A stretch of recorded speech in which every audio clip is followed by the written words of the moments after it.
Welcome to the Daily Bravo Digest, where I, Giorgio Takanakis from Giorgio Says, takes you through today's top Bravolebrity stories, and I give you a quick synopsis so you don't have to go searching for the information yourself.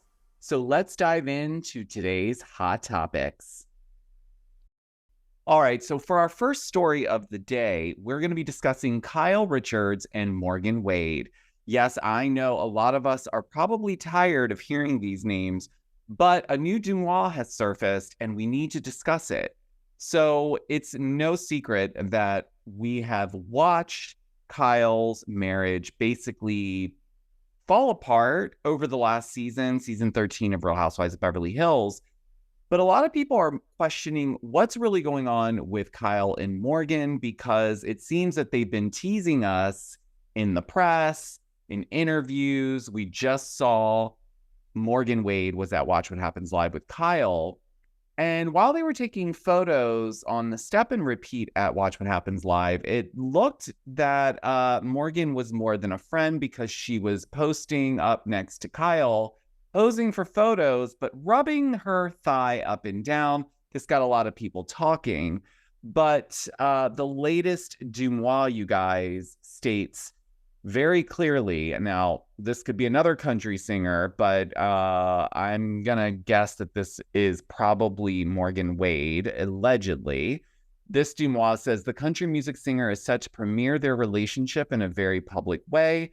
The loved-up pair shot a highly coveted magazine cover, which will drop shortly and be a shock to many. Now, if that's true, I probably won't be shocked, only because we did watch them pretty much get it on in Morgan Wade's music video some time back. But this will be very interesting if it does happen.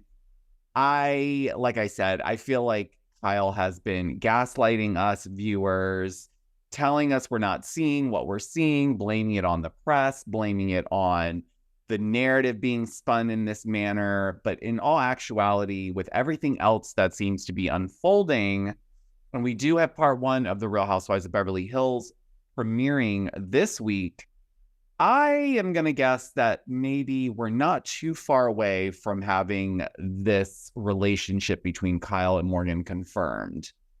Because at this point, there have been many takes and many questions and many theories around what the real deal is with these two.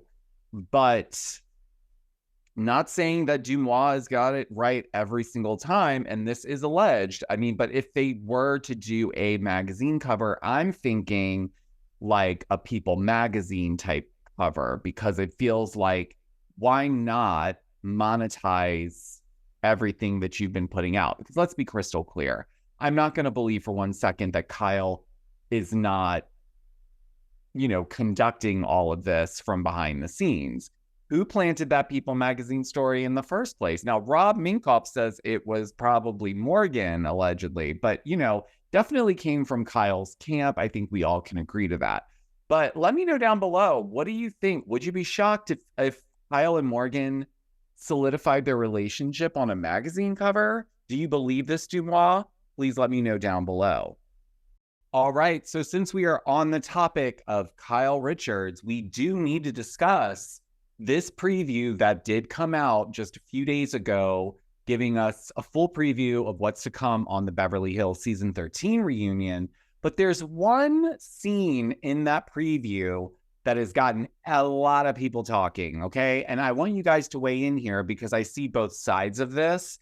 But the moment where Dorit is speaking with Erica when they're getting ready for the reunion, and Dorit shows Erica the very long text message that Kyle sent her the night before the reunion filmed. And then she said this was Kyle's way of silencing her, and it was a manipulative text. Now, Erica seemed to think that she would feel a little manipulated if she had received that text.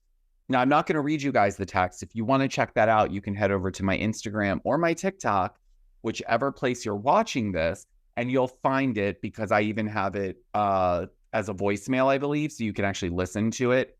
Anyways, it is quite long. I did read through it multiple times. I obviously read it out loud for everyone.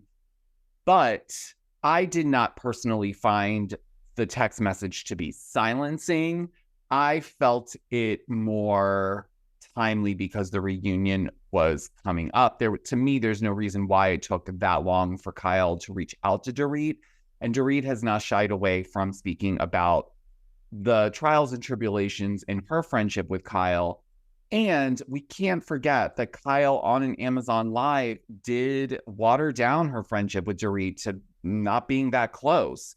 So I'm not sure what to make of this text message. It is very convenient timing. I will say that. If she didn't have the time before, she found the time the night before the reunion. However, there are some people saying that this is a big no-no, and Bravo is really crossing the line by allowing Dorit to show private text messages from Kyle, and they're saying it's an invasion of privacy. Now, there are some that saying, well, it's pertaining to what's going on the show, what's playing out in the current narrative.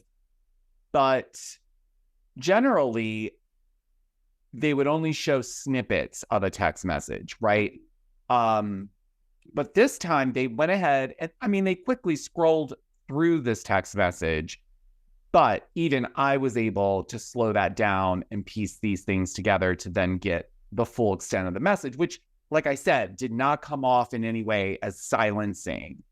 But I could see how someone might kind of read that and feel a little manipulated because of the timing and the circumstances around what's been going on. Let me know what you guys think. Do you think that Bravo crossed the line? Should they have aired this text message? Should they have, maybe just let it be that Dorit talked about it or just showed certain snippets of it? But I guess we'll have to watch the reunion and see for ourselves. All right, we need to talk about Porsha Williams and Simon Gobadia. And as I've been talking about, Simon has been in the news more so recently because of his citizenship issues and ongoing struggles to garner that U.S. citizenship. And as I reported earlier in the month, he was not a favorable candidate based on the fraud and the unauthorized use of a vehicle, et cetera, et cetera. Now, this has been going on since the mid-'80s.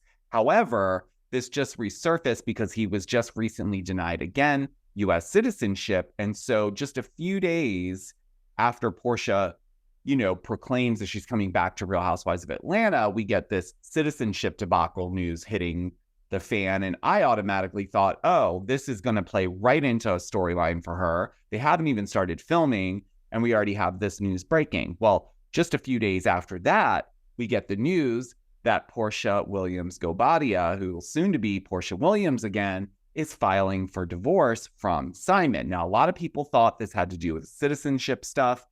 She came out and basically said it has nothing to do with what had recently broke, but it had more to do with another ongoing matter. Now, what that ongoing matter was, we didn't really know because the only ongoing matter that was out in the press was the citizenship situation.